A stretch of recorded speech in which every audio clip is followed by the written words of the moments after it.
Lakeview has been a Nutrilite farm for over 50 years. But due to the expansion of Los Angeles, the farm is changing its role. I see Lakeview evolving into what I like to refer to as an ag research station. This will be the hub of all of our farming operations around the world. It'll be at Lakeview where all of our research scientists in farming techniques and plant concentrates are located. It'll be here that we will be studying plants from all over the world in our greenhouses, determining the best way to grow these plants, and then growing these plants at our different farming locations around the world where we have different environmental conditions more suitable to the actual growing of those plants. We have the majority of our research scientists here at this location and concentrate development specialists, people who are familiar with the plants but also familiar with the processes necessary to extract the nutrients from the plant materials. And these people are then making and developing processes that we can then utilize at any of our farming sites. It takes a real team effort. It's not just the farmers that are growing the plants. You have the scientists who have the original idea. You know, there's a phytonutrient we're looking at. There's something that a particular plant offers that we want to pursue. We primarily look at plant concentrates. Our responsibility is making sure that what you see here is in alfalfa form turns into something that's nutritious in a finished tablet, and the concentrate is the key ingredient. And so we specify how to harvest the crop all the way into extraction and finally concentrating it either to a powder or some sort of liquid form. Another part of the research effort is ensuring that the best possible seeds are selected and then propagated. We're looking at garlic right now, and we find out that even though we're growing it at our farm in Mexico, it's actually better to produce the seed in our farm in Washington. So this could be a good marriage where we're actually sustaining the seed on one farm, low production, very careful, slow production. That seed is then shipped down to another farm where it goes into the production mode. We are always looking at ways to grow and nurture the soil in a better way and to grow our plants better, but that kind of basic research will be done here in our test plots in the fields and in our greenhouses. The most important aspect in releasing any nutrients in the soil, the minerals, is the biological community, the microbes. So we have a really good range that supports any type of plant, but we're really working to fine-tune it, whether it's alfalfa here in Lakeview or acerola cherries in Brazil. We can, through studies, be able to really fine-tune the type of compost or the exact levels of minerals that we want for those plants or the different soil types. Another area of research is into the use of beneficial insects that control what could be called bad bugs. Bad bugs are scale that suck the nutrients out of plants. One of the preferred beneficials for them is the ladybug. Green lacewing, they are basically the preferred beneficial of the insect world. They're considered the pit bull. If you were to sweep the fields, you'd look at a bag that had good bugs and bad bugs. Probably more good bugs. We've been farming in this valley since the 50s, and they've taken care of this farm. We will continue to look at new ingredients, new crops, and we'll be continuing to develop agricultural practices at this site that will be used at all of our farms in the future. Lakeview will always be the kind of the heart and soul of Nutrilite, where all the basic research and future research will be done in this very exciting and exploding field of phytochemical research.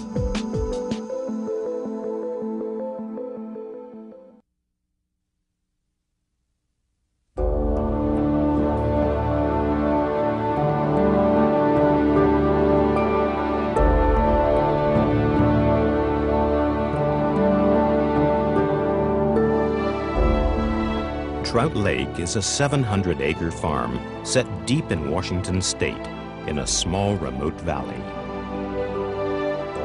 The farm grows a number of different herbs, but their main crops are two species of echinacea, which they grow to produce a powder concentrate and an oil extract. The farm manager is Kevin Ernst. We grow valerian, dandelions, marshmallow, red clover, alfalfa. The list goes on, and it changes from year to year depending on what the market is. We grow a lot of stinging nettle, and that's for two different products. One is for the root, and the other is for the aerial portion. We've fine-tuned our drying process here at Trout Lake Farm so that we can seal in the natural goodness that's in the herbs. We do that by manipulating the drying process so that we dry them as quickly as we possibly can, yet not drying them at such a high temperature or so quickly that we drive off those essential phytonutrients that make Nutrilite's products so good.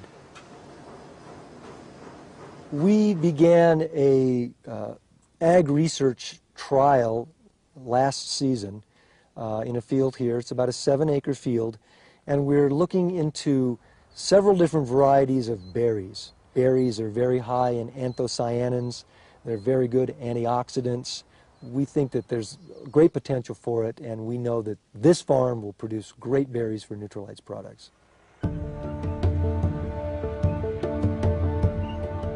The soils in Trout Lake originate on the mountain behind me. They're all volcanic in nature, so it's very rich soil. It has a lot of minerals in it.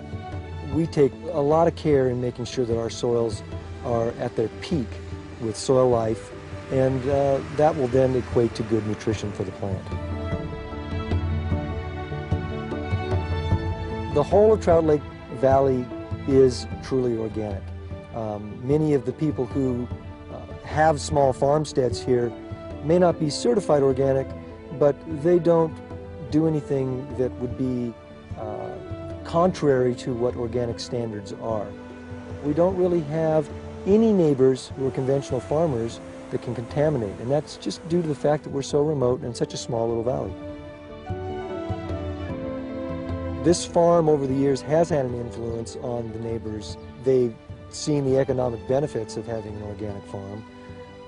We've been able to show other people that they don't necessarily need to do things the way they had been doing them to get the same results. Organic farming is all about fitting in with the natural world.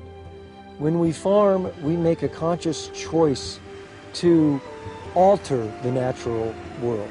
We take what was there and we change it quite a bit. But we realize that the natural world has had a balance for a long, long time that keeps all the various organisms in populations that are manageable.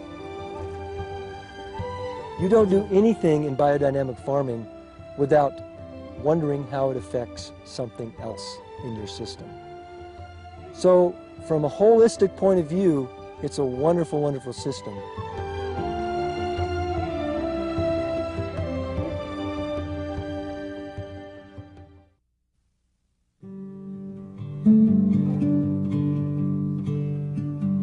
El Petecal Farm is located in Jalisco in central Mexico. It's over 1,300 acres and employs 250 people. Its main crops include citrus trees, alfalfa, broccoli, parsley, watercress, and spinach.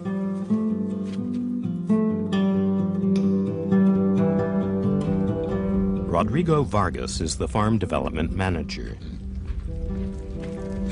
Our most important crop is our citrus trees.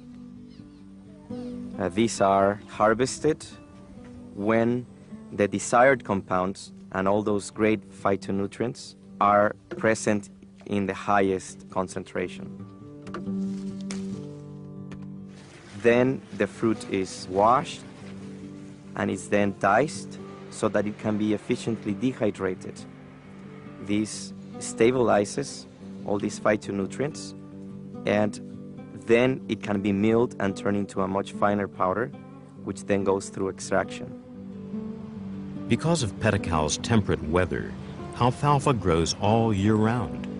This means the farmers can harvest the alfalfa when it's at its peak and has the highest concentrations of chlorophyll in its cellulose fibers. Another reason that Petecal can grow healthy crops all year round is its naturally rich soil. Its mineral content is enhanced by a thin layer of ash that's occasionally deposited by a nearby volcano. We enhance the microbial life of soil, which makes all the nutrients available to the plant. So what we do, we grow plants that can take the nitrogen from the atmosphere and lock it into its tissues, and then we make use of these tissues as a natural nitrogen-providing material to the next crop. I find it satisfying to know that we are producing crops without using pesticides, which at the end of the day destroy our health. I feel very grateful to be working with organic crops and to know that they will help towards better health and better quality of life for everyone. Organic farming is about the interaction of community. This is plant communities, animal communities, and people communities. They're all enclosed and they're seen as a whole. That's why it's organic.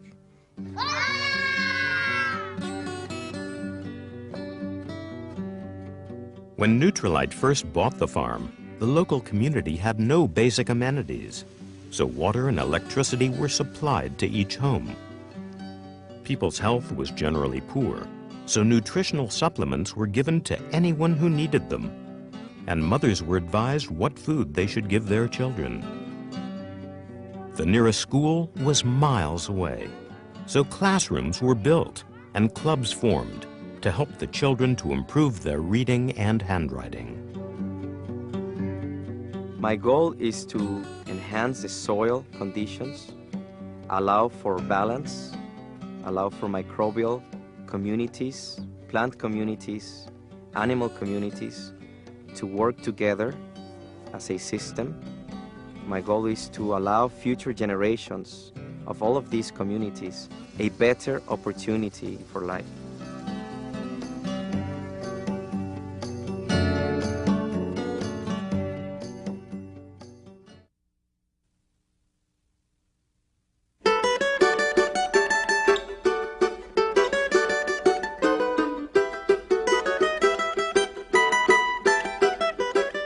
Ubajara Farm is located in northeast Brazil, 3 degrees south of the equator. The 5 basic crops are acerola, coconut, passion fruit, guava, and pineapple. The main crop is acerola cherries, one of the highest yielding plants for vitamin C in the world. The fruit is harvested while it's still green, as this is when the vitamin C reaches its peak of about 3.5% of the cherry's weight. Each tree can harvest up to 80 kilos of cherries a year. The farm has around 188 hectares of acerola, which produces over 3 million kilos of fruit a year. After picking, the fruit is immediately taken to the farm's own juicing operation, where it concentrates the acerola juice by 300%, ready for shipment to Nutrilite's facilities in Buena Park, California. Richard Charity is Nutrilite's Farm Development Manager. The farm was selected because of its altitude and moisture, but it derives from a sedimentary, sandy condition, which made the original fertility very low.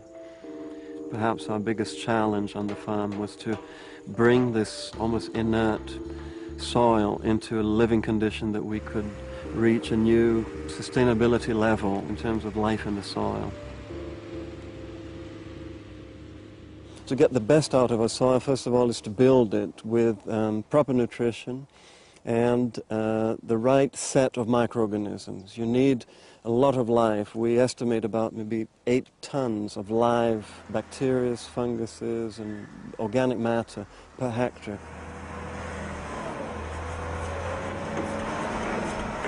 Ubajara is now almost self-sufficient regarding its soil fertility. It has achieved this by being a mixed farm and using the manure from its own cattle to help produce compost, designed specifically for the soil and the plants that it grows. I think biodynamics expands the principles of organic farming in that it organizes all its different elements so that in the end, ultimately, these elements start working and supporting each other and then we create a sort of an organism with its own life.